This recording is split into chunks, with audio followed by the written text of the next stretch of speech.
សួស្តីអ្នកទាំងអស់គ្នាស្វាគមន៍មកកាន់វីដេអូថ្មីថ្ងៃនេះពួកយើងនឹងណែនាំអ្នកទាំងអស់គ្នាពីរបៀបបង្កើតរូបភាពរបស់យើងនឹងឲ្យវាមានចលនា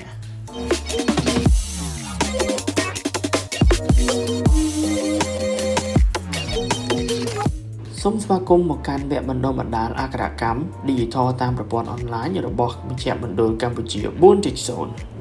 GIF ហ្នឹងគឺមកពីពាក្យថា Graphical Interchange Format ហើយដែលវាជាលក្ខណៈរូបភាពមួយដែលវាមានចលនាក្នុងទំហំ file តូចមែនទែនហើយបើនិយាយឲ្យខ្លីទៅគឺវាជាបណ្ដុំនៃរូបភាពឬវីដេអូគ្មានសំឡេងដែលវាដើរមកដដែលដោយមិនចាំបាច់ចុចវានោះទេអញ្ចឹងយើងដំបូងយើងគ្រាន់តែចូលមកកាន់ទូរស័ព្ទ iPhone របស់យើងមកបន្ទាប់មកយើងចូលកន្លែង search បន្ទាប់មកយើងធ្វើការ search ពាក្យថា shortcut នេះកន្លែងនេះអញ្ចឹងយើងចុចចូលកន្លែង shortcut ហ្នឹងមកបន្ទាប់មកយើងចូលមកដល់កន្លែង shortcut ហ្នឹងយើងធ្វើការចុចកន្លែងសញ្ញាលេខបូកនេះមួយអូខេបន្ទាប់មកយើងចុច add section បន្ទាប់មកយើងចុចពាក្យថា search យើងចុចកន្លែង search នេះយើងវាយពាក្យថា GIF អូខេអញ្ចឹងមកដល់កន្លែងនេះគឺយើងធ្វើការចុចនៅលើពាក្យថា make GIF អូខេបន្ទាប់មកយើងចុចទៅលើពាក្យថា content អញ្ចឹងកន្លែងនេះបងប្អូនទាំងអស់គ្នាត្រូវចុចពាក្យថា shortcut input អូខេបន្ទាប់ពីចុចពាក្យថា shortcut input ហើយបងប្អូនធ្វើការចុចកន្លែងចុច3នេះបន្ទាប់មកបងប្អូនធ្វើការចុចសម្រាប់ដាក់ឈ្មោះរបស់វាអញ្ចឹងខ្ញុំសូមធ្វើការដាក់ឈ្មោះវាថា make GIF អូខេអញ្ចឹងកន្លែងនេះបងប្អូនអាចដូរlogo ឬក៏ពណ៌អីបានតាមចំណង់ចំណូលចិត្តរបស់បងប្អូនបានអញ្ចឹងអានេះខ្ញុំអត់ដូរទេអញ្ចឹងខ្ញុំចុចដាំតែម្ដងទៅអូខេអញ្ចឹងកន្លែងនេះបងប្អូនកុំភ្លេចចុចបើកមួយផងកន្លែង show in share sheet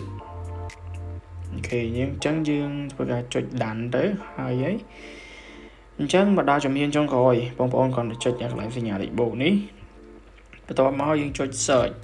ហើយយើងវាយពាក្យថា photoអូខេអញ្ចឹងបងប្អូនធ្វើការអូសមកខាងក្រោមរួចរកពាក្យថា save photo save to photo album អញ្ចឹងបងប្អូនចុចលើហ្នឹងមកអូខេអញ្ចឹងមានតែប៉ុណ្្នឹងទេអញ្ចឹងបងប្អូនធ្វើការចុច done អូខេអញ្ចឹងខ្ញុំនឹងបង្ហាញបងប្អូនទាំងអស់គ្នានៅឧទាហរណ៍មួយអញ្ចឹងយើងធ្វើការចុចចូលកន្លែង photo របស់យើងបន្ទាប់មកយើងចុចរូប3នេះអញ្ចឹងខ្ញុំធ្វើការឧទាហរណ៍រូប3ខាងក្រោមនេះអញ្ចឹងយើង select 3រូបហ្នឹងមកបន្ទាប់មកយើងចុចកន្លែងនេះអញ្ចឹងយើងអូសមកខាងក្រោមយើងរកពាក្យថា make GIF គឺពាក្យដែលបងប្អូនបានដាក់ហ្នឹងអញ្ចឹងយើងចុចកន្លែងហ្នឹងមកអូខេអញ្ចឹងយើងធ្វើការបង្កើតវាបានជោគជ័យហើយអញ្ចឹងយើងទៅមើលលទ្ធផលរបស់យើងថាវានឹងទៅជាយ៉ាងណាអូខេចុច cancel នេះអូខេអញ្ចឹងរបៀបនៃការបង្កើតរូបភាពច្រើនសន្លឹកដាក់ចូលគ្នា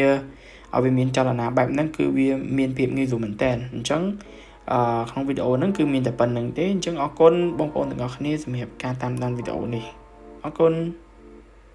ដើម្បីទទួលបានព័ត៌មានថ្មីៗអំពីបច្ចេកវិទ្យានិងការអភិវឌ្ឍសេដ្ឋកិច្ច Digital នៅកម្ពុជា